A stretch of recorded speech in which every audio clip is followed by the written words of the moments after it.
Hi viewers, welcome to our channel. Present మనతో పాటు దాము బాలాజీ గారు సీనియర్ జర్నలిస్ట్ ఉన్నారు. వారితో ఒకసారి మాట్లాడదాం. నమస్కారం సార్. నమస్తే. సార్, మదనపల్లి చైల్డ్ ఇన్సిడెంట్ లో నిందితుడిగా ఉన్న కులవర్ధన్ ఇప్పుడు చనిపోలేదన్న ఒక వర్షన్ బయటకు రావడం జరిగింది సార్. అంటే అతను చనిపోయాడు, వాళ్ళ ఫ్యామిలీ మెంబర్స్ కూడా ఎవరు తీసుకోవడానికి ముందుకు రాలేదని చెప్పేసి వినిపించింది. అయితే ఆ శవాన్ని తీసుకెళ్ళడానికి ఎవరన్నా రండి అని చెప్పేసి పోలీసులు ఒక పోస్టర్ డిజైన్ చేశారు. ఆ పోస్టర్ల పైన అతని పేరు లేదు, తెలియదని ఉంది. సో తెలియదని ఎందుకు పెట్టారు, కులవర్ధన్ ఎందుకు పెట్టలేదు, అతను కాదా అన్న డౌట్స్ ఎక్స్ప్రెస్ చేస్తున్నారు. సో మొదటి నుంచి కూడా ఇందులో కొన్ని ట్విస్ట్లు టర్న్ చూస్తున్నాం. మరి ఏం జరిగింది, ఇప్పుడు దీనికి సంబంధించి ఎటువంటి వివరాలు ఉన్నాయి? మదనపల్లిలో మండే ఒక 7 సంవత్సరాల బాలిక మిస్ అవ్వడం, దాని తర్వాత సెర్చింగ్, దాని తర్వాత మరుసటి రోజు మార్నింగ్ ఆ పాప ఎదురుగా ఇంట్లో ఉండే కులవర్ధన్ అనే ఆ అబ్బాయి ఇంట్లో ఉండడం, నీటి డ్రమ్ములో అమ్మాయి శవం ఉండడం, ఇవన్నీ సంచలనం క్రియేట్ చేసాయి. ఆ కులవర్ధన్ పోలీసులు పట్టుకున్నారు. అయితే అతన్ని తీసుకెళ్లి కోర్టుకు పెట్టడం అవి చేయకుండా అతను పారిపోయాడని చెప్పారు. ఆ తర్వాత అతని శవం ముదివేడు దగ్గర, అంగళ్ళు దగ్గర ఒక చెరువులో, అతను కనసనపల్లి అనే చెరువులో అతని శవం దొరికింది. అప్పటికే 7-8 గంటలు శవం చెరువులో ఉంది అని ప్రకటించారు. ఎస్పీ కూడా, ధీరజ్ కూడా, ఆయన ఇలా చనిపోయినాక మా వాళ్ళు గుర్తుపట్టారు, అతను కులవర్ధనే అని చెప్పాడు. కాకపోతే ఏంటంటే, ఎప్పుడైనా పోలీసులు డిక్లేర్ చేయడం వేరు, బంధువులు గుర్తుపట్టడం వేరు. అలాగా వాళ్ళ తల్లి చెల్లిని పిలిపిస్తే వాళ్ళు రాలేదు. తల్లి 7 గంటల వరకు ఇంట్లోనే ఉండింది, ముందు రోజు నైట్ మళ్ళీ పారిపోయిందని చెప్తున్నారు. సో అందుకని ఆ కులవర్ధన్ వాళ్ళ పెదనాన్న, పెద్దమ్మ వాళ్ళని పిలిపించారు. స్టేషన్కి పిలిపించి మార్చురీలో శవాన్ని చూపించారు. వాళ్ళు గుర్తుపట్టారని చెప్తున్నారు. గుర్తుపట్టినాక ఎస్పీ ఇతను కులవర్ధనే అని అనౌన్స్ చేశారు. ఇంతవరకు బాగానే ఉంది, ప్రొసీజర్ ప్రకారం నడుచుకున్నారు. సరే, అతను నిజంగా ఆత్మహత్య, పోలీసులు ఆత్మహత్య అంటున్నారా అనేది పక్కన పెడదాం ఆ విషయం. సో ఈ అబ్బాయి కులవర్ధన కాదనే దగ్గర ఇప్పుడు డిస్కషన్ నడుస్తుంది. ఎందుకు ఈ చర్చ వస్తుంది? సాక్షాత్తు ఎస్పీనే ప్రకటించాడు కదా కులవర్ధనే అతనని. అతను కులవర్ధన్ కాదని కానీ, లేకపోతే ఆ శవం వేరే వాళ్ళదని కానీ ఎవరు కూడా క్లెయిమ్ చేసుకోలేదు. అతను కులవర్ధన్ అని ప్రకటించాడు. కానీ ఎందుకు ఇప్పుడు కులవర్ధన్ చనిపోలేదా, ఆ శవం ఎవరిది అన్న అనుమానాలు ఎందుకు వస్తున్నాయంటే, పోలీసులు ఒక పని చేశారు. అదేంటంటే, పోస్ట్ మార్టం అయిపోయినాక శవాన్ని మార్చిలో ఉంచారు. పెద్దమ్మ పెదనాన్న వచ్చి గుర్తుపట్టారు. గుర్తుపట్టినాక కూడా పోలీసులు పోస్టర్లు వేశారు. అదేంటంటే, ఆ డెడ్ బాడీని బట్టలో పెట్టి ఈ శవాన్ని మీరు తీసుకెళ్ళండి అని పోస్టర్లు వేశారు. అందులో మామూలుగా దాంట్లో ప్రింట్అవుట్ ఫామ్ నేను కూడా చూస్తాను, అందులో పేరు దగ్గర తెలియదని రాశారు. ఇదేంటిది తెలియదని ఎందుకు, వీళ్ళకి ఆల్రెడీ తెలుసు కదా, వీళ్ళకి తెలియదని ఎందుకు రాశారు అనేది ఇప్పుడు అందరికీ చర్చ అవుతుంది. దీనికి సంబంధించి పోలీసుల వైపు నుంచి ప్రెస్ మీట్ కానీ ఏమీ లేదు. కానీ వాళ్ళు చెప్పినట్టుగా కొన్ని ఛానల్స్ ఏం చెప్తున్నాయంటే, ఇది ప్రొసీజర్ ప్రకారం మేము వేసాము, అప్పటికి ఇంకా గుర్తుపట్టిన పెద్దమ్మ పెదనాన్న పిలిపించి గుర్తుపట్టాము, గుర్తుపట్టక ముందు వేసిన పోస్టులు అవి, అందుకని ఆ వెర్షన్ బయటకు వస్తుంది. సాక్షాత్తు ఎస్పీనే, మా ఎస్పీ ప్రకటించాక ఇంకా దీంట్లో కన్ఫ్యూజన్ ఉండాల్సిన అవసరం లేదు అనేది పోలీసులు చెప్తున్నారు. సో అదే బిలీవబుల్గా ఉంది. అంటే మేబీ ముందుగా పోస్టర్లు వేసి ఉంటారు ఈ శవాన్ని గుర్తుపట్టండి అని.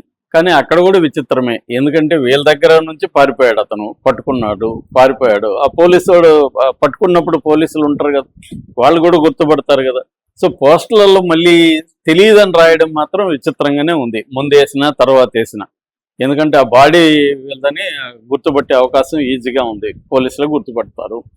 ఎందుకంటే అతను తీసుకెళ్ళినప్పుడు కూడా అతను నా పని అయిపోయింది సార్ అన్నాడని, తర్వాత నేను 3 నెలల్లో బెయిల్ మీద బయటకు వస్తాను, ఈ సంగతి చూస్తాను, ఒక కానిస్టేబుల్ని బెదిరించాడని ఇలాంటి వార్తలు కూడా వచ్చాయి. ఏమైనా వాళ్ళ కంట్రోల్లో ఉన్నాడు, వాళ్ళే పారిపోయారని చెప్తున్నారు. అది కూడా ఎవరు జనం నమ్మట్లేదు. పోలీసులు జనం నమ్ముతున్నారు, కానీ కరెక్ట్ అయిన కూడా జనం నమ్ముతున్నారు. మెజారిటీ ప్రజలు చంపడం కరెక్టే, పోలీసులు నైస్ వర్క్ చేశారు, బాగా చేశారు అనే అప్రిసియేషన్ అయితే వచ్చింది. ఈ క్లారిటీ ఉన్నప్పుడు అక్కడ మరి అబ్బాయి పేరు దగ్గర ఎందుకు తెలియదని పోస్టర్లు వేశారు అనేది ఒక విచిత్రంగానే ఉంది. వాళ్ళు ఎక్స్ప్లెనేషన్ ఇచ్చినా కూడా అది కన్విన్సింగ్ అయితే లేదు. ఇక దీంట్లో ఇంకొన్ని పరిణామాలు చోటు చేసుకున్నాయి. అదేంటంటే, వాళ్ళు ఎఫ్ఐఆర్ పెట్టినప్పుడు ఆ ఎఫ్ఐఆర్లో తల్లి పేరు కూడా చేర్చారు. తల్లి అంజనమ్మ ఆ పేరు, ఆమె అబ్బాయి వాళ్ళ తల్లి, కులవర్ధన్ తల్లి. అంజనమ్మ A2గా చేర్చారు. సో మరి అంజనమ్మ రోల్ ఏంటి ఇక్కడ అంటే, ఈ అబ్బాయి ఆ పాపను తీసుకెళ్ళినప్పుడు అంజనమ్మ కూడా ఉందా ఇంట్లో అంజనమ్మ కూడా చూసిందా, అంజనమ్మ వాడికి హెల్ప్ చేసిందా, లేకపోతే దాన్ని దాచిపెట్టిందా? హెల్ప్ చేయాల్సిన అవసరం లేదు, దాన్ని దాచిపెడితే కూడా అది క్రైమ్ కిందకే వస్తుంది. గతంలో కూడా ఇతను కొంతమంది అమ్మాయిల్ని టీచ్ చేయడం కానీ లేకపోతే సెక్సువల్గా వేధించడం కానీ చేసినప్పుడు వాళ్ళ అమ్మ సపోర్ట్ చేసిందని కూడా అంటున్నారు. సో ఇప్పుడు ఇతని పేరు ఏం పేరు ఎందుకు చేర్చారు A2 అంటే ఈ బాలిక వాళ్ళ ఫాదరు ఈమె మీద కూడా కంప్లైంట్ ఇచ్చాడు. అంటే ఆమె కూడా అతని కొడుకుని సపోర్ట్ చేసింది, ఇంతకు ముందు కూడా ఈమె రోల్ కూడా ఉండే అవకాశం ఉంది, ఆ పాపని తీసుకెళ్లడంలో తల్లి పాత్ర కూడా ఉంది అన్న వార్తలు వస్తున్నాయి. అందుకని ఇప్పుడు ఆమె పారిపోయింది అంటున్నారు. మరి ఒక పెద్ద ఆవిడ పారిపోతే ఆమెను పట్టుకోలేని పరిస్థితిలో పోలీసులు ఉన్నారా అనేది కూడా విమర్శలు వస్తున్నాయి. ఆల్రెడీ అక్కడ స్థానిక వైసీపీ నాయకులు కూడా కొంత ఆందోళన చేశారు. ఇది పోలీసుల వైఫల్యం, ఈ ప్రభుత్వ వైఫల్యం, ఎక్కువగా ఈ ప్రభుత్వం వచ్చినాక ఇలాంటి బాలికలు అవి జరుగుతున్నాయని చెప్తున్నారు. ఇది జరిగి మర్చిపోకముందే వైజాగ్లో కూడా ఇలాంటిదే 3 సంవత్సరాల పాప మీద ఒక దుర్మార్గుడు చేశాడు. సో ఈ సంఘటనలు ఆంధ్రప్రదేశ్లో బాగా పెరుగుతున్నాయి. మొత్తం మనకి దేశంలోనే పిల్లల మీద దాడుల్లో ఆంధ్రప్రదేశ్ 5వ ప్లేస్లో ఉంది. తెలంగాణ ఏమో 8వ ప్లేస్లో ఉంటే ఆంధ్రప్రదేశ్ 5వ ప్లేస్లో ఉంది. మిగతా అన్నీ కూడా రాజస్థాన్, ఉత్తరప్రదేశ్, మహారాష్ట్ర, ఒరిస్సా అలా ఉంటే 5వ ప్లేస్లో మాత్రం ఆంధ్రప్రదేశ్ ఉంది. అంటే చిన్నపిల్లల మీద లైంగిక దాడులు అనేవి ఆంధ్రాలో బాగానే జరుగుతున్నాయి. అది ప్రభుత్వాలు ఏ ప్రభుత్వం అనేది పక్కన పెడితే అదైతే ఆంధ్రాలో ఎక్కువగా ఉంది. సో ఈ విషయంలో ఇప్పుడు అలాగా ఫాస్ట్గా జస్టిస్ అంటే స్పీడీ జస్టిస్ అంటాం, లేకపోతే కంటికి కన్ను పంటికి పన్ను, రేప్ చేశాడు కాబట్టి వాడిని చంపేయాలి అన్న ఒక జనంలో ఉండే దాన్ని ప్రభుత్వాలు తమకు అనుకూలంగా తమకు మంచి పేరు వస్తుంది, ప్రతిపక్షాలు నోరు మూయించవచ్చు అనే యాంగిల్లో ఇలా చంపడం కరెక్టా అన్న విమర్శలు కూడా వస్తున్నాయి. కాకపోతే పోలీసులు ఇది ఆత్మహత్య అని చెప్పేశారు. మరి దాని మీద ఏమన్నా కోర్టుకు వెళ్తారా, ఎంక్వైరీ జరుగుతుందా, ఎలా ప్రూవ్ చేస్తారు, ఇవన్నీ చూడాల్సిన విషయాలు. అయితే ఇప్పుడు వీళ్ళ తల్లి దొరికితే ఇంకొన్ని విషయాలు బయటకు వచ్చే అవకాశం ఉంది. మరి వాళ్ళ తల్లిని ఎప్పుడు పట్టుకుంటారు అనేది చూడాలి. సో ఆమె రోల్ ఏముంది? మామూలుగా అయితే తల్లి చెల్లి కూడా క్లెయిమ్ చేసుకోవడానికి రాలేదు, వీడు అంత నీచుడు అనే కూడా వార్తలు వచ్చాయి. అందువల్ల అతన్ని మున్సిపాలిటీకి సంబంధించిన చెత్త బండిలో వేసుకొని వెళ్ళి దహనం చేశారని చెప్తున్నారు.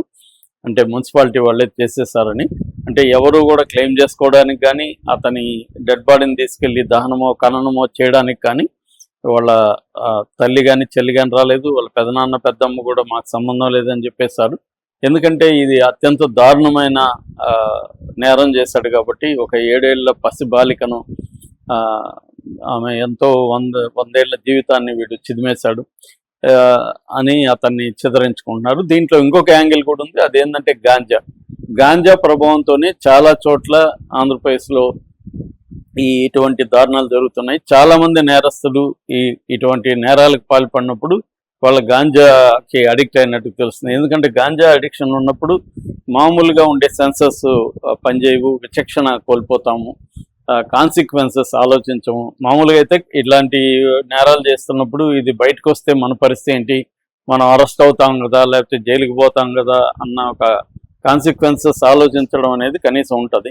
కానీ గాంజా మత్తులో ఉన్నప్పుడు అది కూడా జరగదు. ఒక పక్కేమో మేము అరికట్టేసామని అనౌన్స్ చేస్తుంది, కానీ అనేక చోట్ల మనకి ఆ మధ్య నెల్లూరు సంఘటన కూడా మనం చెప్పుకున్నాం, పెంచలయ్య అని సిపిఎం నాయకుడిని చంపేశారు. సో గాంజా ముఠ ఇలాగా మన గాంజా అనేది ప్రధానంగా అటు ఆంధ్రప్రదేశ్లో కానీ ఇటు హైదరాబాద్లో కానీ మనకి అనేక కేసుల్లో దీని ప్రభావం బలంగా కనిపిస్తూ ఉంది. సో దీని మీద కూడా చర్చ అయితే నడుస్తుంది. సో ఏదేమైనా పోలీసులు వేసిన పోస్టర్లలో ఇతని పేరు బదులు తెలియదని రాయడం అనేది ఇప్పుడు వివాదాస్పదంగా మారింది. Okay sir, thank you so much.